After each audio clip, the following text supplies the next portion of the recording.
Apart from the daily news updates that we bring, we also like to let you know something very important about Nigerians' history. Today, we bring to you the final hour of Chief M.K.O. Abiola in Nigeria. The final hours of MKO Abiola.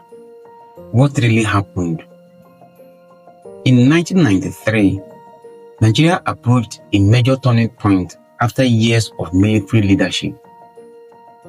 The nation prepared for a long-awaited return to democratic rule, and one of the leading presidential candidates was Chief Moshood Kashimo Olawale Abiola, an influential businessman, philanthropist, and media owner.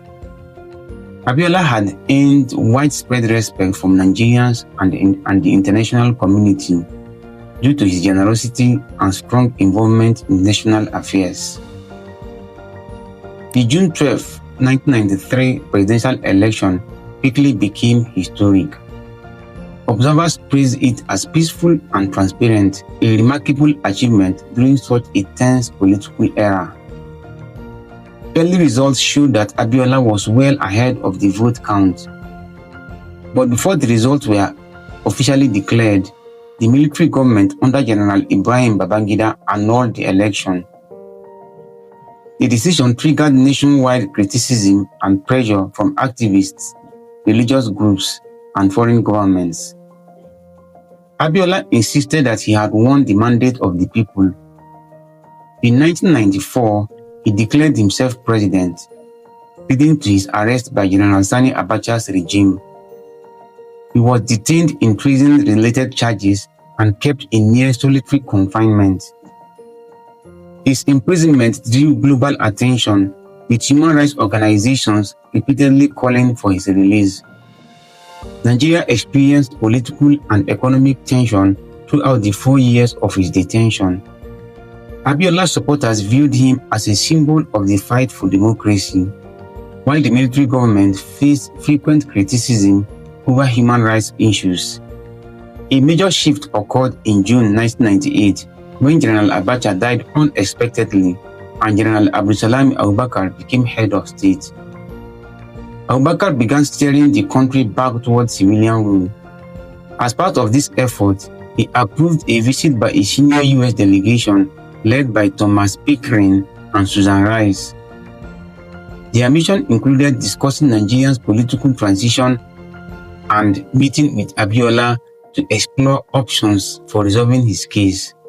During their meeting at a government guest house in Abuja, Abiola recognized the US officials immediately from earlier encounters. Tea was served to everyone present, including Abiola, Susan Rice, and the US ambassador. According to the officials, they all drank from the same pot, a detail later considered important because of rumors that circulated afterward. As the conversation continued, Abiola suddenly appeared confused and distracted. Moments later, he stood up and excused himself to use the restroom. When he returned, his discomfort seemed to increase, and he soon collapsed onto a couch and then onto the floor. Staff members were asked to urgently call a doctor. When the doctor arrived, he assessed the situation and decided that Abiola needed to be taken immediately to the presidential clinic for emergency treatment. The US delegation assisted in carrying him to the doctor's car and followed closely behind to ensure transparency. At the clinic, medical personnel worked to revive him, but after some time, the doctor informed them that he had not survived. Due to the sensitivity of the situation, the doctor strongly advised that a full autopsy be conducted.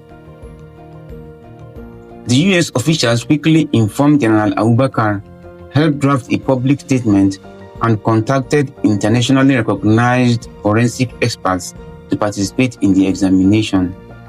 Despite their efforts to calm tension, public reports of Abiola's death sparked unrest in Lagos. The autopsy, carried out by respected international specialists, reported that Abiola had an enlarged heart and signs of severe heart disease. The test found no evidence of poisoning, despite widespread speculation linked to the tea served during the meeting. Even years later, debates about the circumstances of his passing continue. However, those who were present during the meeting maintain that the medical findings accurately reflect what took place. That period was a really turning point in Nigerian's democracy. Did you know the death of that man resulted in the emergence of Chief Olusegun Obasanjo in order to appease the Southwest for the annulment of that election? Even Tinubu is also as a result of the death of that man, because what? He was the front runners in advocating for democracy alongside Abiola at that time. So he was popular among the advocates. Can you see? And then the animosity increased, suspicions grew, and you can see the destruction the military have caused to Nigerian democracy. Imagine the death of this man have been shielded in secrecy all this while. Nobody knows the answer.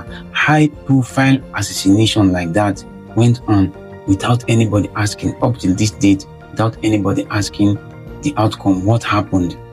Deaths like that of Delegiwa, even Kudirat Abiola, nobody have truly been sentenced.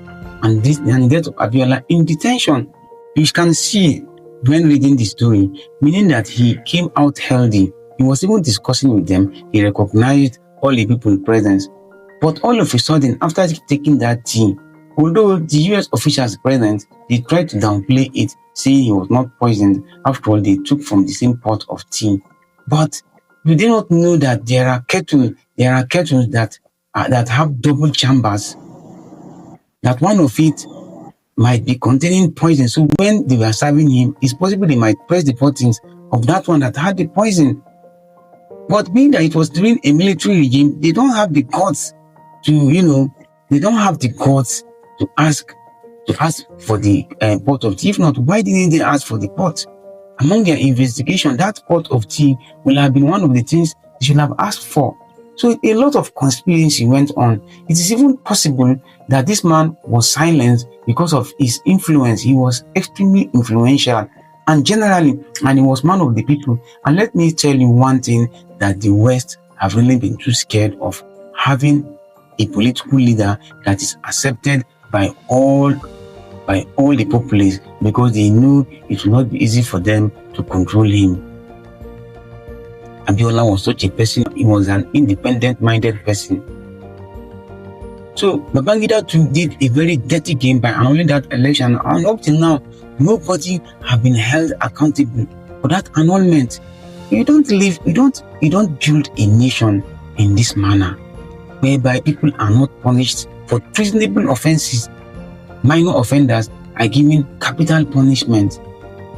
Annulling election is a treasonable offense. Rigging election is a treasonable offense. Overthrowing a democratically elected president is a treasonable offense. But we mention these people today as our national heroes, instead of us to tag them as national villains. Can you see? That time, do you know this about Nigeria? How about the family? The family have never been the same, because all of a sudden they suffered throughout the time this man was incarcerated, and even his wife, Kudirat Abiola, died in the process. The family have never been the same. So people who cause such destruction to the family of somebody, such influential person, and the nation have never been held accountable in Nigeria till today. I just decided to bring this for you, for those of you who might not know the details about Abiola, for you to just have a glimpse of what transpired leading to his death. Share for others so that they can have a glimpse of the knowledge of what transpired at that time, and remember to follow us for more documentary like this.